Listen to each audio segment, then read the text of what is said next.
जहां एक और पूरा देश और पूरी दुनिया सनातन धर्म के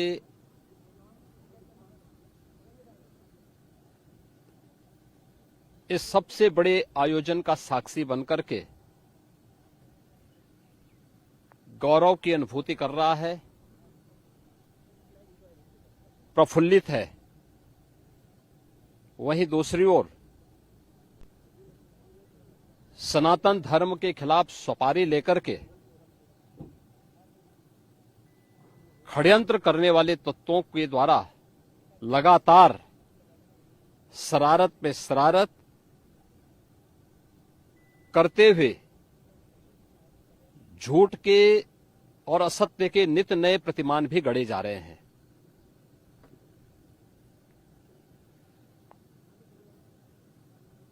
भारत के संसदीय लोकतंत्र की सबसे और सर्वोच्च संस्था देश की संसद में कांग्रेस अध्यक्ष से मल्लिकार्जुन खड़गे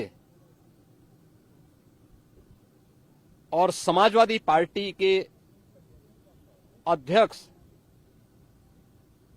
श्री अखिलेश यादव का वक्तव्य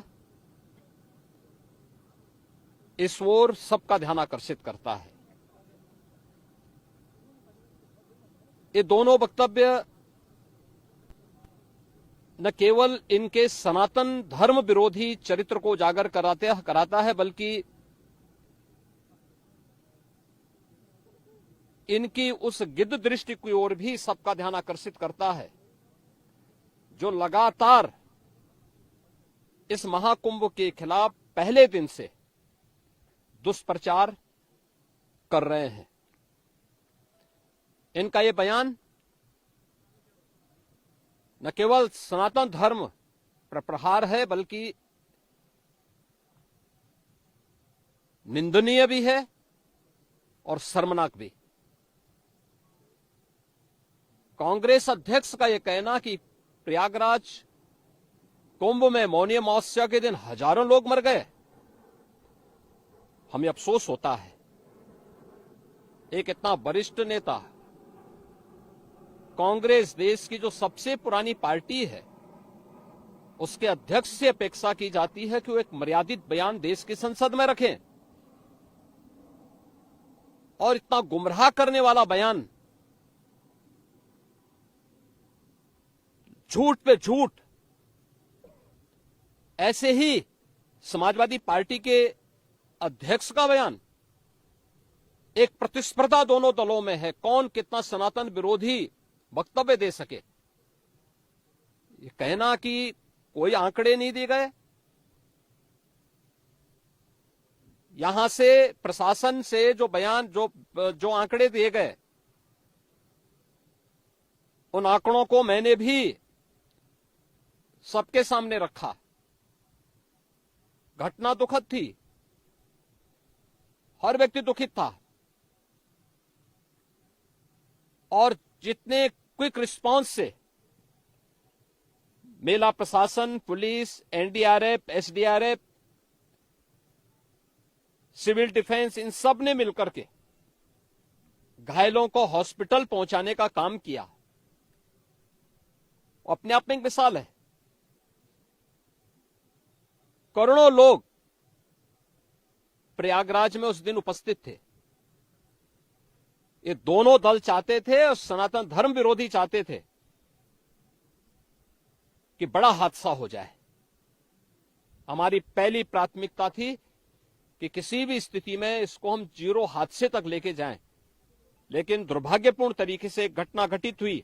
लेकिन जितने क्विक रिस्पांस से प्रशासन ने और सभी संबंधित संस्थाओं ने कार्य लेकर के उन्हें हॉस्पिटलाइज किया, उसमें कुछ लोग उस हादसे के शिकार हुए, वह दुखद है। उन सभी परिवारों के प्रति हम लोगों ने अपनी संवेदना भी व्यक्त की और उसके लिए कुछ आर्थिक मुआवजा भी घोषित किया। यद्यपि किसी व्यक्ति की कमी मुआवजे से नहीं हो सकती, लेकिन तब भी हम लोगों ने एक प्रयास किया, घायलों का प्रॉपर उपचार कराया। वे सभी घायल आज भी कुछ प्रयागराज मेडिकल कॉलेज में हैं, बाकी अपने परिवार के सदस्यों के साथ चले गए हैं मैंने भी, मेरे साथ मेरे मंत्रियों ने भी, प्रशासन ने भी, प्रदेश के मुख्य सचिव ने भी, प्रदेश के डीजीपी ने भी उन सभी लोगों से मुलाकात की थी। और मैं तो देखकर बहुत चौंक था कि जो लोग प्रयागराज मेडिकल कॉलेज में भर्ती थे, जब मेरी उनसे बातचीत हो रही थी, तो उनमें से सभी लोग ये कहा उनके द्वारा कहा जा रहा, साहब व्यवस्था में खामी नहीं, लेकिन हमारी किस्मत है या फिर ऐसी स्थिति पैदा हुई। और उनके सभी पहलुओं को लेकर के सरकार भी जांच करा रही है और उसके लिए एक न्यायिक कमीशन भी हमने तत्काल गठित किया। लेकिन हमारी पहली प्राथमिकता थी कि जो ये लगभग 8 से 9 करोड़ लोग प्रयागराज में उपस्थित हैं, इन्हें सुरक्षित उनके घरों के लिए वापस भेजना। इन दोनों दलों और सनातन धर्म विरोधी उन सभी लोगों के वक्तव्य, जो लोग ये गुमराह करने वाले वक्तव्य दे रहे हैं कि लाखों लोगों ने स्नान नहीं किया, सरासर गुमराह करने वाला है। ये वक्तव्य देना कि कोई अमृत स्नान या साय स्नान नहीं हुआ, ये भी गुमराह करने वाला वक्तव्य है और सनातन धर्म की अवमानना ही नहीं, बदनाम करने की साजिश का एक हिस्सा है। कोई परंपरा बाधित नहीं हुई। मौनी अमावस्या का स्नान पहले दिन सायकाल 7:30 बजे से प्रारंभ हो गया था और अगले दिन पूरे दिन भर देर सायकाल तक मौनी अमावस्या का मुहूर्त था। स्वाभाविक रूप से अखाड़ों ने हादसे के तत्काल बाद मेला प्राधिकरण के साथ बातचीत करके अपने स्नान को स्थगित किया था कुछ देर के लिए। और फिर जब मेरी उनसे बातचीत हुई दोपहर के बाद, सभी अखाड़े और पूज्य संतजन, आचार्य महामंडलेश्वर, वे इस स्नान का हिस्सा बने और वही परंपरागत तरीके से सभी स्नान भी हुए। इस महाकुंभ में 3 अमृत स्नान थे, मकर संक्रांति, मौनी अमावस्या और बसंत पंचमी। इन तीनों में अमृत स्नान हुए जिसमें सभी अखाड़े भागीदार बने। पौष पूर्णिमा से आयोजन प्रारंभ हुआ।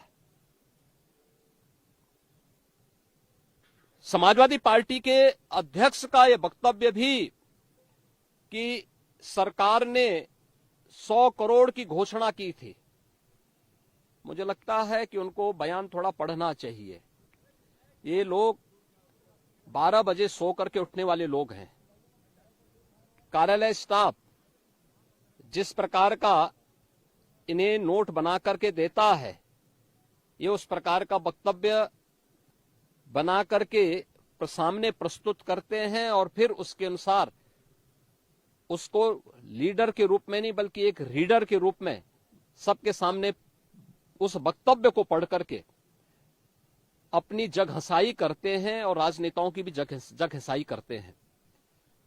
यही स्थिति मैंने बार बार कहा कि महाकुंभ में 40 से 45 करोड़ श्रद्धालु इस पूरे महाकुंभ के आयोजन में भागीदार बनेंगे।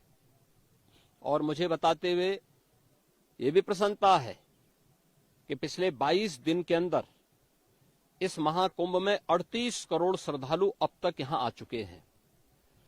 अगले 22-23 दिन तक ये आयोजन और चलेगा। इन 22 दिनों के अंदर भी श्रद्धालुओं के आने की पूरी वो है। आज भी आप देख रहे होंगे, कल बसंत पंचमी अंतिम अमृत स्नान संपन्न हुआ। माघी पूर्णिमा 12 फरवरी को और महाशिवरात्रि 26 फरवरी को होगा। करोड़ों की संख्या में देश और दुनिया का हर श्रद्धालु आना चाहता है। आज भूटान के महामहिम नरेश ने भी यहां पर अपने देश के तमाम लोगों के साथ में इस आयोजन में वे सहभागी बने। पूरी दुनिया आ रही है, लेकिन इन दलों ने जिन्होंने सनातन धर्म के खिलाफ सफारी लेकर के एक षड्यंत्र करने में लिप्त हैं, इनका षड्यंत्र कामयाब नहीं होगा। 29 जनवरी के हादसे की तह में हम लोग जाएंगे, षड्यंत्रकारियों को बेनकाब करेंगे और उन्हें सजा कैसे दिलाई जाती है यह आपने उत्तर प्रदेश के अंदर पिछले 8 वर्ष के अंदर देखा होगा, आगे भी आप इसको देखते रहिए।